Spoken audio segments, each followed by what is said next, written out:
बोलने का आपने अवसर दिया, इसके लिए आभार। श्रीमान, हमारे सदन की कार्रवाई पूरे देश में और यहाँ तक विदेशों में भी देखी जाती है, लाइव टेलीकास्ट हो रहा है। कुछ बातें यहाँ पे गलत कही गई हैं, सत्य से परे कही गई हैं और कुछ आधी अधूरी बातें करी गई हैं, जिससे बाहर एक भ्रम और भ्रांति वाली स्थिति भी बनती है। श्रीमान, जैसा कि हमने महामहिम राज्यपाल के अभिभाषण में कहा था कि प्रभु श्री राम की चर्चा सर्वाधिक हुई, बहुत अच्छी बात है। डॉक्टर लोहिया को मानने वाले लोग भी ये मानेंगे कि डॉक्टर लोहिया ने जन सामान्य को भगवान श्री राम के आदर्शों पर चलने की प्रेरणा देने के उद्देश्य से प्रतिवर्ष रामायण मेले का आयोजन किया करते थे। डॉक्टर लोहिया का ही एक ये बयान था कि बाबर, गजनी, गोरी, औरंगजेब लुटेरे थे, रसखान और रहीम हमारे पूर्वज थे। श्रीमान, ये बात यहाँ पे इसलिए कहना आवश्यक हो रही है कि पिछले कई दिनों से हम देख रहे हैं कि माहौल बिगाड़ने का प्रयास हो रहा है। हल्द्वानी तक का उदाहरण दिया गया इस हाउस में। सरकार अपनी जगह पे पूरा प्रयास करती है कि हमारे राज्य में कोई उपद्रव न हो, अशांति न हो, लेकिन कहीं न कहीं एक ये आभास हो रहा है हमको कि माहौल खराब करने का एक प्रयास हो रहा है। बात की गई श्री राम जन्मभूमि की, साक्षात भगवान श्री राम ने अवतार लिया। काशी नगरी जो भगवान शिव के त्रिशूल पे टिकी हुई है, जा सुनाम बल शंकर काशी, देत सबहि संगति अविनाशी, और भगवान श्री कृष्ण की जन्मभूमि। श्रीमान, स्पष्ट है ये, दीवाल के ऊपर शिखर तोड़ करके गुंबद बना देने से ये गंगा जमुनी तहजीब नहीं होती। वो हमारा आक्रांताओं द्वारा तोड़ा गया है। और एक और भ्रम फैलाया जा रहा है, जो व्यास जी के गुफा में जो पूजा हो रही है, वो पूजा अनवरत सैकड़ों वर्ष से चलती आ रही है। ये बात बाहर जानी चाहिए श्रीमती। अनवरत सैकड़ों वर्ष से, इस पे सन 93 में स्थानीय प्रशासन ने रोक लगाया, किसी न्यायालय ने रोक नहीं लगाया इसकी पूजा पे। और इस सदन के माध्यम से श्रीमान उन पुजारी को भी हम प्रणाम करेंगे, 31 वर्ष जिन्होंने चाबी संभाल के रखी कि एक न एक दिन ऐसी सरकार आएगी कि ये ताला खुलेगा और इस चाबी की आवश्यकता।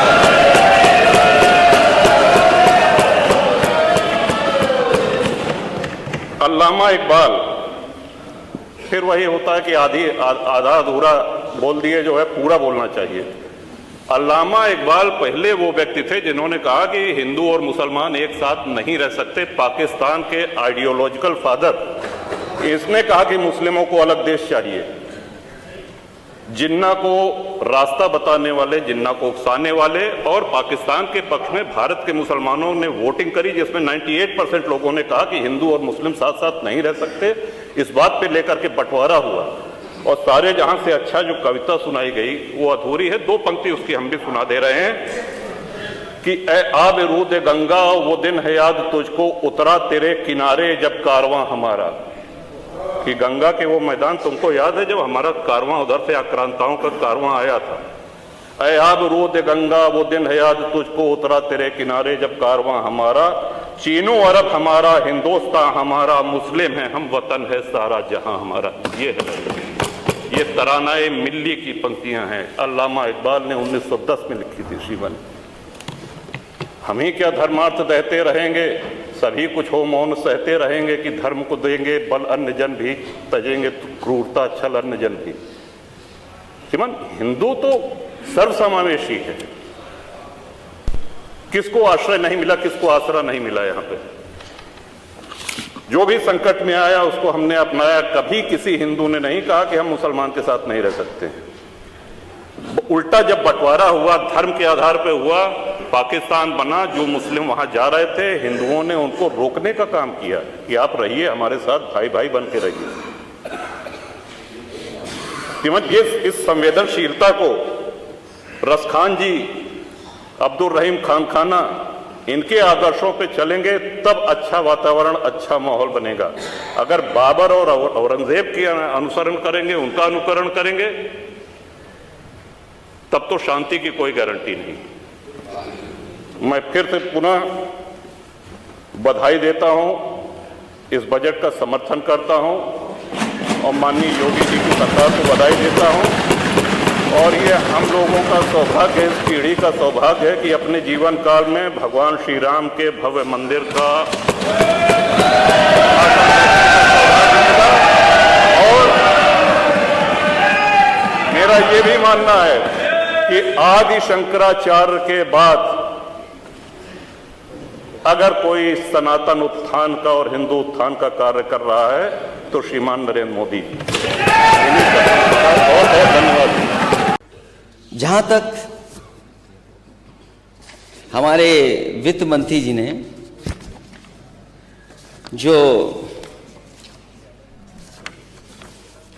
सारे जहां से अच्छा की 2 लाइनें पढ़ी, पता नहीं अपने मतलब की चीज निकाल लेते हैं वहां से, न ऊपर की लाइन पढ़ते न नीचे की लाइन पढ़ते हैं।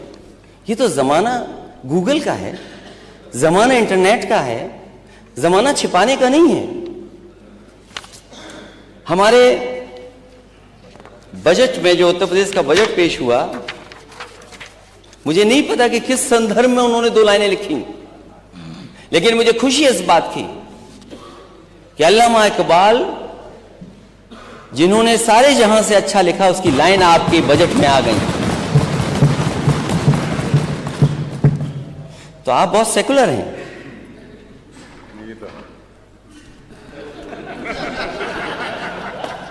तो आप सेकुलर हैं, इसलिए दूसरों पे उंगली मत उठाना अगर आप ये बात कर रहे हो तो। उन्होंने पढ़ा कि यूनान, मिस्र, रोम सब मिट गए जहां से, अब तो मगर है बाकी नामो निशान हमारा।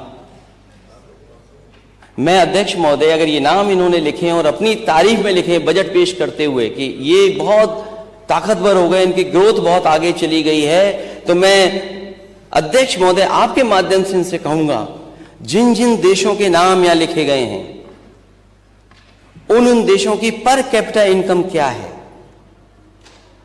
उस देश के लोगों की, रहने वाले लोगों की पर कैपिटा इनकम क्या है। अगर आपकी नीयत कुछ और थी तो मैं उस बारे में नहीं कहना चाहता हूं, लेकिन उसके बाद की लाइन नहीं पढ़ी जो सबसे बड़ी लाइन थी, जो अल्लामा इकबाल ने अपनी लाइन लिखी। इसमें उन्होंने लिखा, कुछ बात है कि हस्ती मिटती नहीं हमारी, सदियों राह है दुश्मन दौरे जहां हमारा। ये वो लोग हैं जो भारत को बनाना चाहते थे, एक भारत को अच्छा, सुंदर और देश मजबूत कैसे हो, इसलिए उन्होंने लिखा था, सारे जहां से अच्छा हिंदुस्तान हमारा, हम बुलबुले हैं इसकी, वो गुलिस्तान हमारा। आपको इतनी अच्छी गजल में केवल 2 लाइनें मिली आपको, केवल 2 लाइनें मिली आपकी, जो लाइनें हटा दी गई थी इस गाने से, इस गजल से 2 लाइनें हटा के। मैं मिलिट्री स्कूल से पढ़ा हूं अध्यक्ष महोदय, कोई दिन नहीं जाता था जिस दिन सारे जहां से अच्छा नहीं गाते हो हम लोग। और मैं कहता हूं अध्यक्ष महोदय, अगर मैं एक बात इसमें गलत कह रहा हूं तो जाकर के मिलिट्री स्कूल के किसी भी बच्चे से मिल लेना, पूछ लेना, जो वहां पे आर्मी के ऑफिसर्स प्रिंसिपल बनते थे उनसे पूछ लेना। ये गाना हर दिन मिलिट्री स्कूल में हम लोगों ने गाया है, सारे जहां से अच्छा हिंदुस्तान हमारा, हम बुलबुले हैं इसकी, वो गुलिस्तान हमारा।